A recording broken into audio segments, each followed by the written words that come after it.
When you put your heart and soul into creating something, you want it to make an impact, to endure, to express something. What does it take to get there? I'm Questlove, and this is Quest for Craft, my collaboration with the makers of the Balvenie single-malt Scotch whiskey. A deep dive into the obsessive, never-ending, whatever-it-takes journey to create something extraordinary.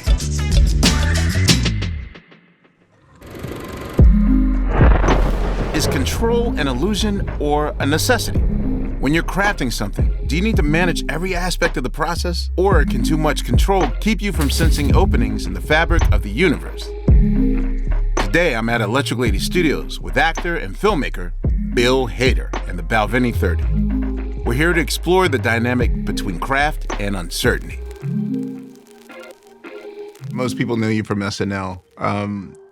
What was your creative entry before that platform? I grew up in Tulsa, Oklahoma, which is a real hotbed of creative. Yeah, I mean, it was like you either like played football or you like started a band. So I was like wanting to make movies, and then I moved to LA and I did a thing I think a lot of people do is you go there and you gotta like make a living. So I was a production assistant for a long time and an assistant editor. I hadn't done anything like really that creative. How old were you then?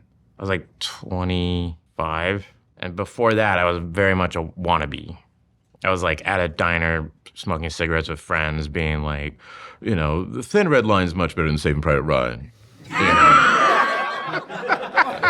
Having like really inane movie arguments. Do you remember the very first thing that you did that was creative? I made this short film with my sister that was very inspired by a movie called The Evil Dead.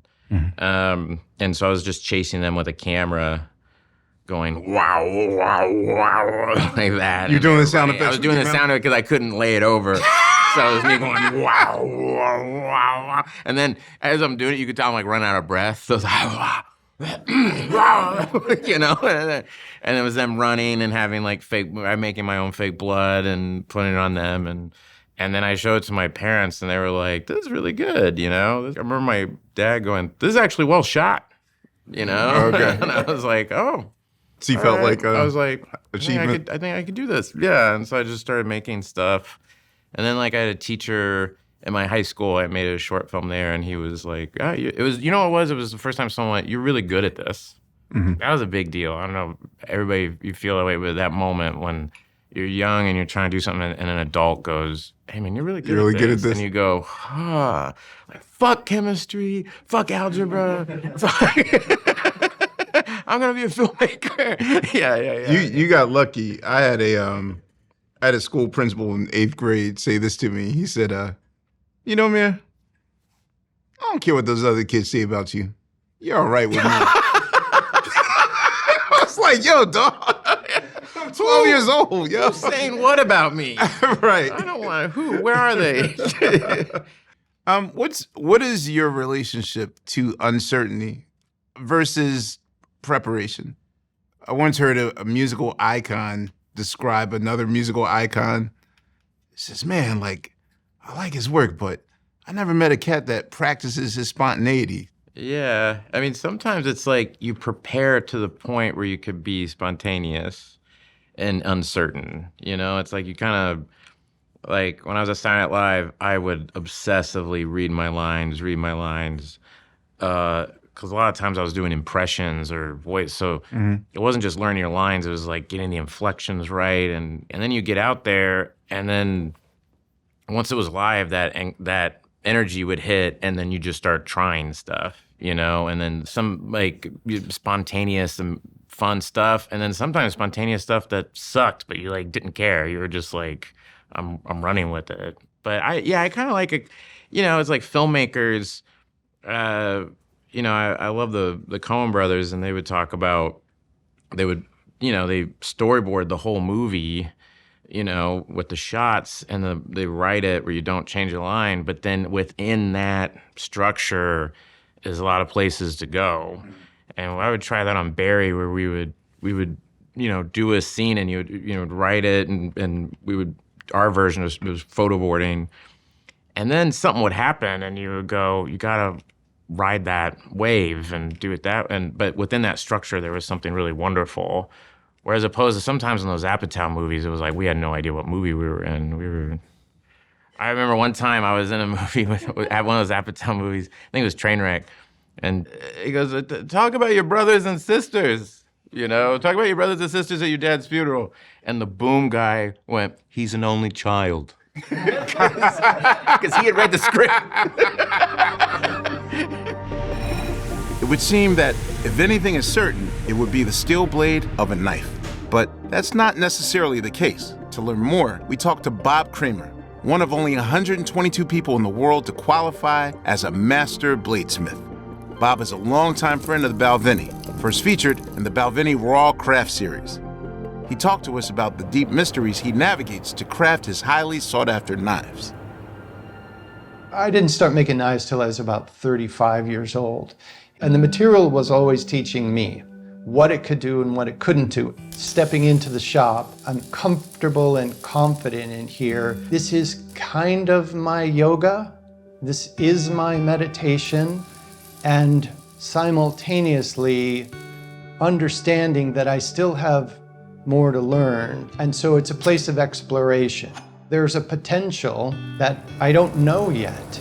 And sometimes it's just being in here. Sometimes the process offers up something that I couldn't have done knowingly. But there's always some level of unpredictability, and that eventually you go, oh yeah, this is my shadow companion. It's part of the process. Uncertainty is always there. It's almost like a sprite, a little being, or sometimes it's a demon. I mean, I've had knives fight me the whole way through. But if it's all just control, control, control, it can be static. As soon as I've found myself in that realm of, oh, I got this, I can put all of this together, something goes sideways. This looks like a knife-making shop, but the knife-making part is just kind of the vehicle for me to kind of understand a whole bunch of different things. Some of it is metallurgical. Some of it is about discipline. Some of it is about showing up and paying attention to detail. And uncertainty is always going to be there, whatever your craft is. So just accept it. If you're resisting, oh no, that's not how I wanted it to turn out, and you're constantly struggling against the struggle, don't struggle against the struggle. The struggle's there. There's a phrase that I like quite a bit, proceed as the way opens. And I think it's having curiosity and the willingness to pour yourself into the thing that's in front of you will serve you well. You've been open before about your bouts with anxiety, and yet you joined Saturday Night Live, which is a hotbed of uncertainty. Yeah. So how do those two things work together? They don't. It was a nightmare, but it was very nerve-wracking. I was just talking backstage about my first time on the show. I remember my very first episode, I was Al Pacino, and I was like building a house. There was all these celebrities building a house, and I just remember it was like, I could still tell you, it was Steve Carell as Ray Romano. He spoke, right, and then Amy Poehler as Sharon Stone, and then it was me, right. And you just like that countdown of waiting. I'm like, I'm about to turn around and the whole nation is looking at me. And that was so nerve-wracking. I mean, I could barely breathe. Were there any sketches or characters that allowed some sort of space of just go out there and see what happens? Well, that Stefan character, because it was on Weekend Update, you know?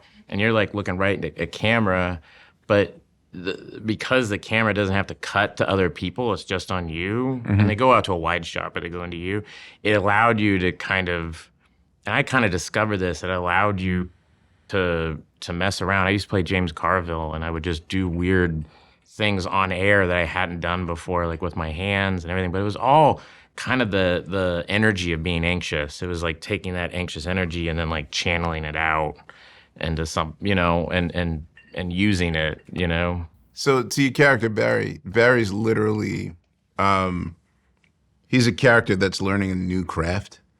So in what ways did that character actually mirror your life? I mean, that Alec Berg, the co-creator of the show, we sat down talking about it, and we had the idea like a hitman gets on an acting class.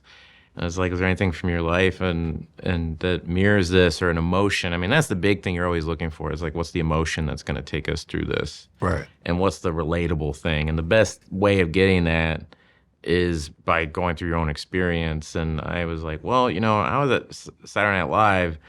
I had not been doing improv that long, and I wanted everybody there to like me so much. And I felt like I didn't have what it takes. So that emotion of wanting acceptance and being really in awe of everybody, and wanting so bad that to be in that community. How long did it take you to feel like, okay, now I'm part of the fiber? Because I see you as such an anchor piece of that show. I'm borderline thinking that you're the gang leader. Oh, no, not at all. No, that's funny. No, I was always like the game show host, and I'd be a game show host, and I'd be behind the screen going like, oh my God. And the thing I would keep saying is I would be going, why did I agree to this? Why did I agree to this? I was so nervous about to go out there, and then once it starts going, it's fine. Right. But no, it took me, I remember, I think it was my third season that Lauren said, you could work here as long as you want. And that was his way of being like, chill the fuck out. You got the job already. You got the job. Right. Will you just stop it, because I was so, every table read was do or die, and I was just so anxious. Which one of your talents are you most certain about? And which one of your talents are you least confident? The one that I fret about the most is as a writer, because it's the hardest one. It really is. Writing, nothing is harder than writing, because it can really be anything. And so you're constantly, once you get into a second guessing game, it gets really hard. And so that's the one that I stress about the most, especially writing Barry. I mean, talk about uncertainty. We would end every season having no idea what the next season was going to be. And so we'd end on like these big cliffhangers. End of season 3 is a huge cliffhanger. Yeah. And I'm like, hey, we got season 4. And then you go in and it's like, so what's going to happen? And I was like, I don't know. And so then I pace a lot. So it's like me pacing in circles. At one point, they moved our offices, and I was pacing, and I looked up, and I didn't know where I was. I paced into another part of the building, and I was lost. I was thinking about this, because there's uncertainty, and then there's like real groundlessness. And there's like, I feel like there's a form of it where it's like my feet are still on the ground, but I'm uncertain, which to me is kind of like confidence. Like, we're going to get this. It's just eluding us right now. Mm-hmm. You know what I mean? There's something nice about SNL where, Lauren would say, we don't go on because we're ready. We go on because it's 11:30, Mm-hmm. So it's like, whether it's ready or not, we're going on. And I think that kind of gave you this confidence of like, we're going to figure this out even though it's not there. And then the one I have a lot of confidence in that I love doing is directing, just because it's just, I don't know, man. It's like some people find it like a really hard thing, but I love it. I love every aspect of it. For centuries, people have aged Scotch whiskey to cultivate flavor and aroma. We know the whiskey absorbs qualities from the barrels, but no one knows exactly how the oak interacts with the spirit. There's no perfect way to mature Scotch because the whole process is thoroughly unpredictable. Each of these barrels holds a mystery.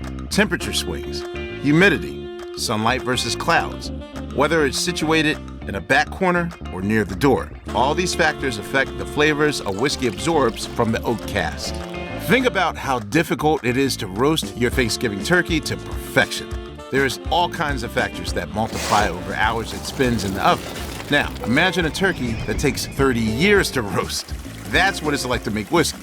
Only there's no oven window, no meat thermometer. Every minute, every day, every year. What happens in those oak barrels becomes more complicated and less foreseeable. But, like Bill Hader, malt master Kelsey McKechnie has learned to lean into uncertainty, which she does with the Balvenie Rare Marriages. Kelsey takes some of her oldest barrels and uses her aptitude for flavor and aroma to play matchmaker.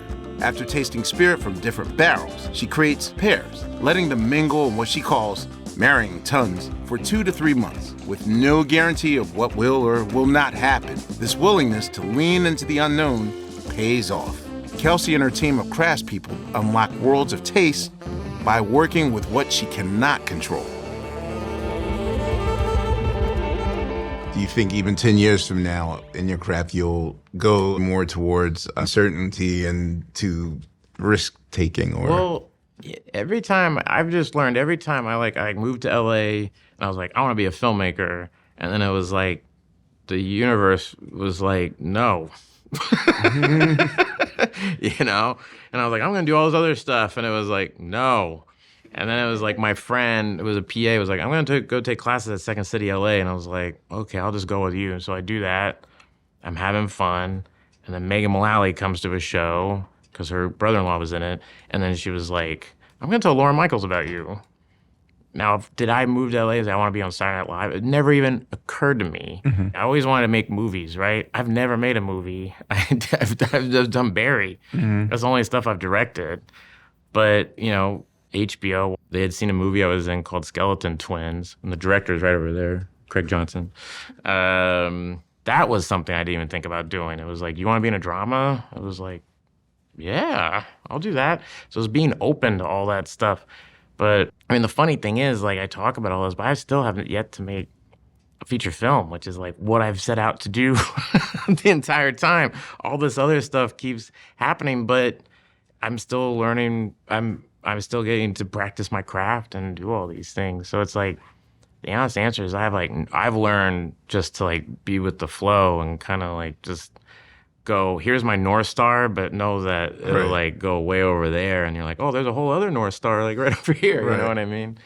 So, all right, so we got commonality, because, you know, I still dream of the day that I'll create an album that will let me just play like Madison Square Garden 5 nights in a row. But then this thing distracts me and I got to finish that and that sort of thing. So, and then you're like making amazing documentaries. And, all right, it falls in your lap. You got to go with it. Yeah. Well, Bill Hader, thank you very much. Thanks, man. Give it up for Bill Hader, ladies and gentlemen. Now that's all. Let's give it up for the Balvenie. Let's give it up for the Balvenie. That's why we're here tonight.